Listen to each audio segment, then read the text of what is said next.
What is going on, Warriors? It is your boy Shinryu, and it is time for another Street Fighter Duel video.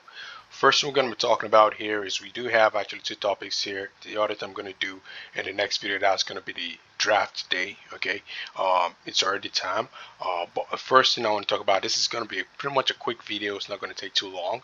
It's going to be about the Budo battle here. Okay, and here's my take on this stuff. Right, there's a lot of concerns that I have with this battle, and I'm sure a lot of you have been thinking about it, but if you haven't thought about it, I'm just going to put it out there. This event seems extremely rigged, okay?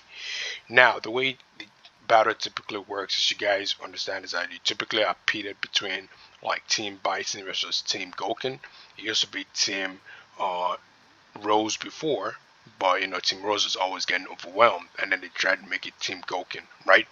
And you go right about and you pick a team to you support, and then of course you try and bet as much as possible, in terms of like trying to get all these mini rewards out there.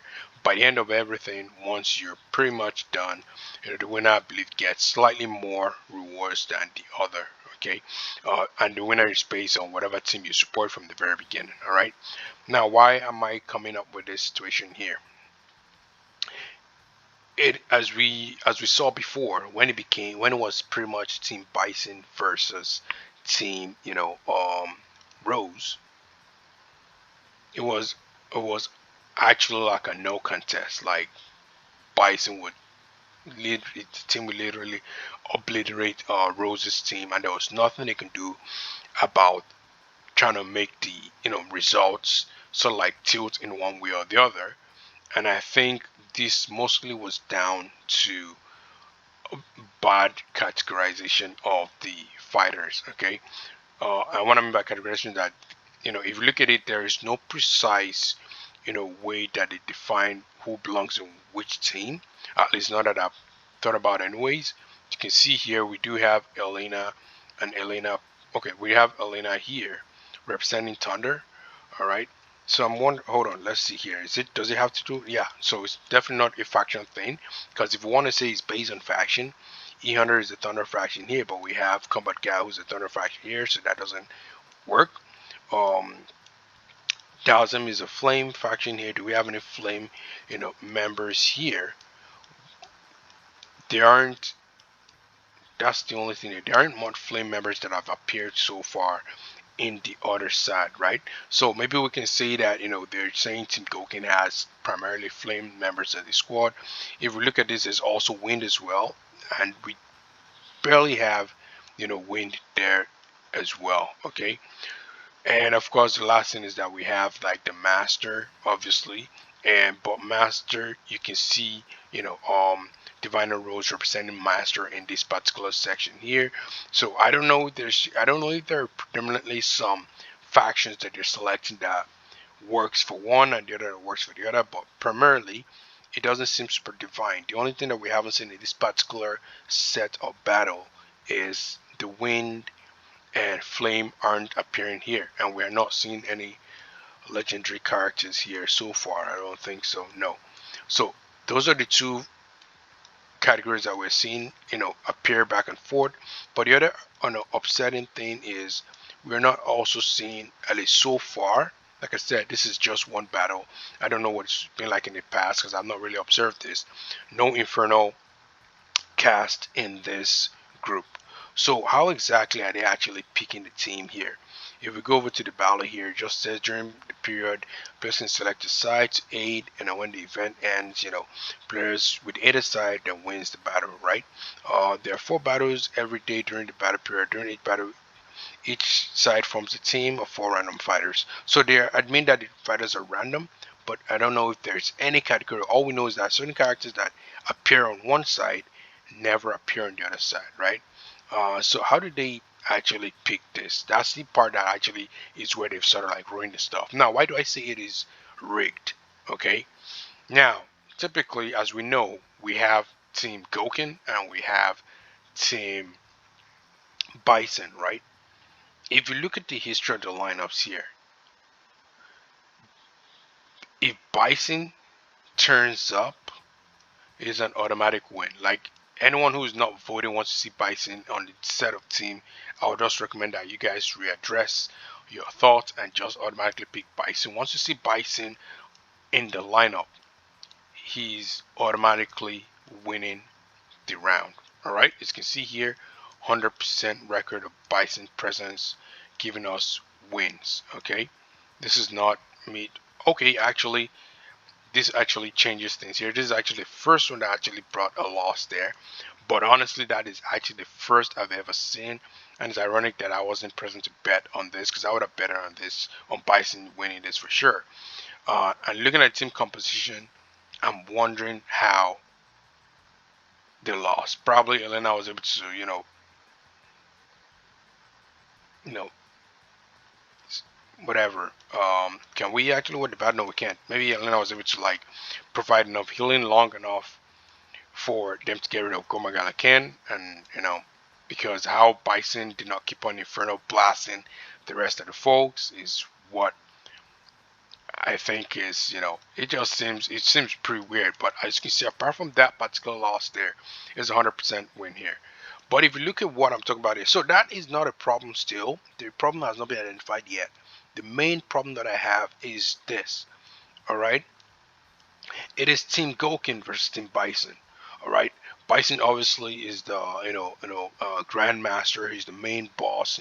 Whatever. Even in Street Fighter 6, there are still whispers of Bison here and there. He's the main you know villain, right?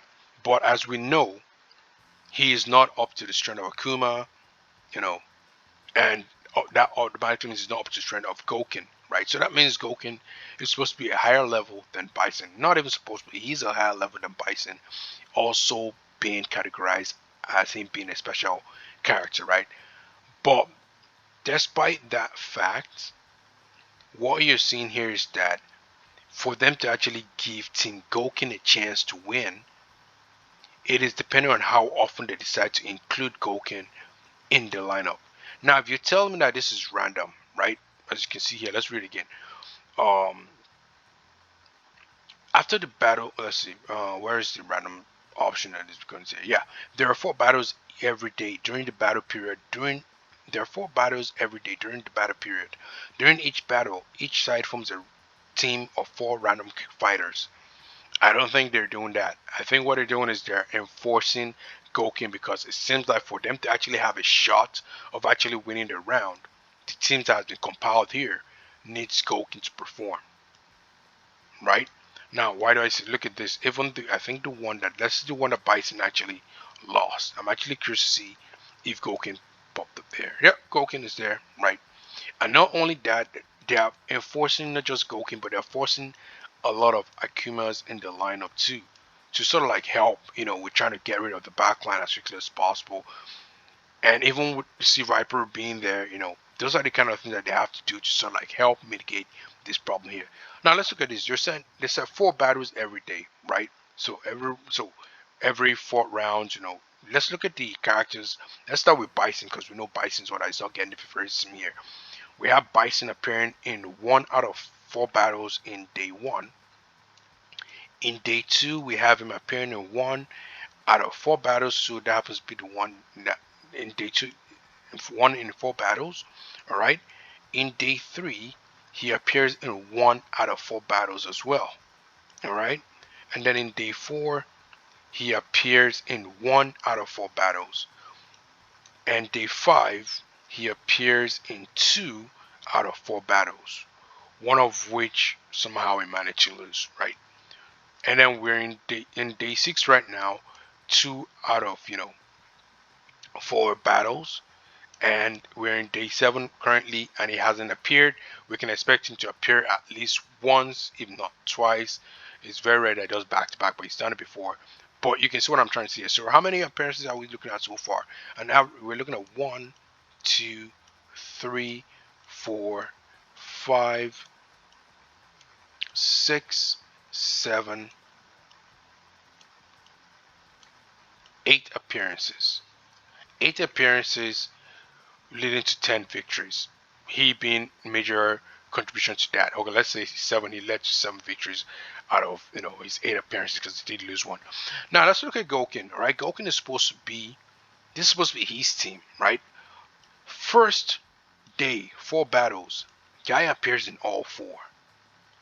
Look at that.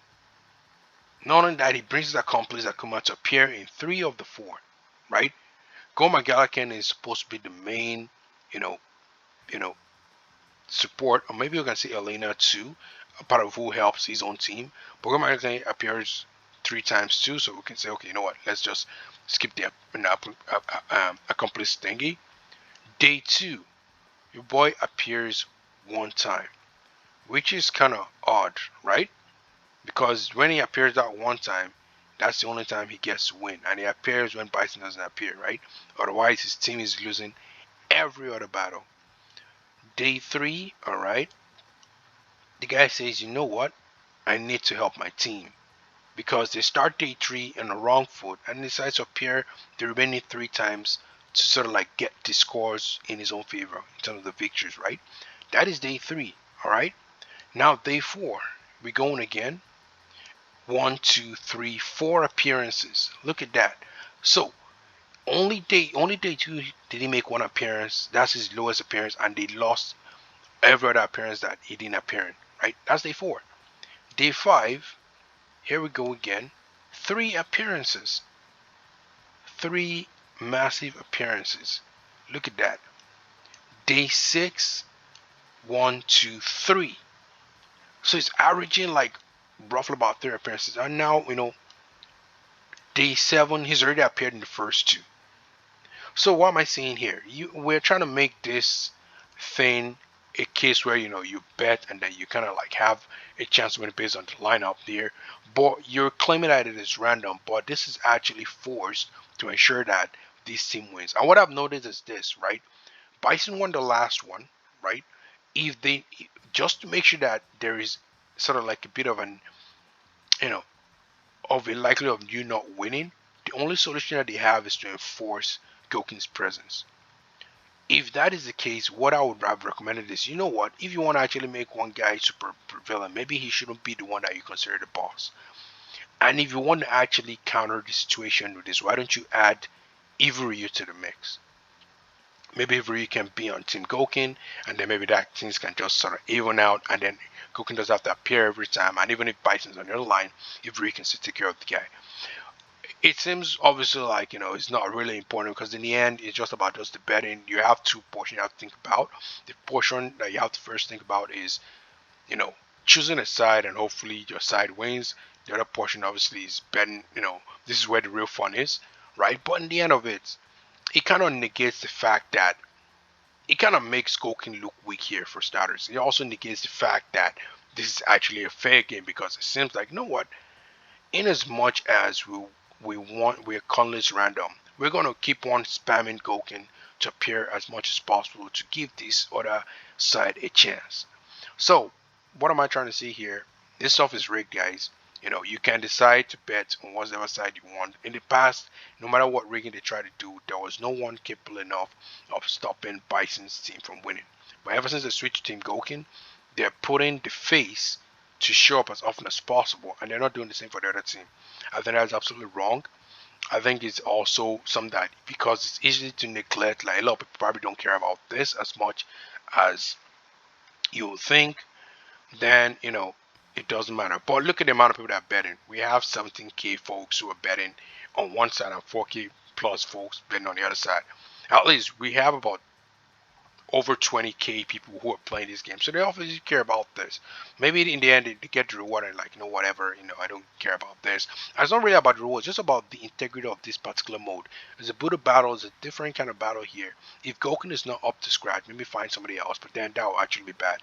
Or if Bison is too overwhelming, why don't you make it like a Goken versus Akuma? And since we're not really looking at whatever the faction is or whatever, since you haven't established that, refresh the lineups. Let whoever you think is the villainous side be on one side or whatever. Just refresh it. Otherwise, that's pretty much what I want to discuss with regards to the Budo battle.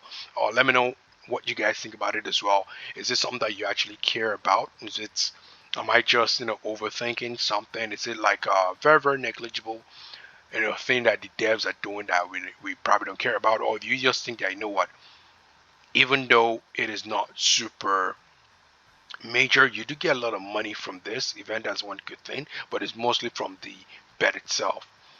Do you think the integrity of it is extremely important, that they actually try and at least be consistent, make sure they don't rig the appearances of a particular character to favor one side from winning, just so they can actually make the entire results random?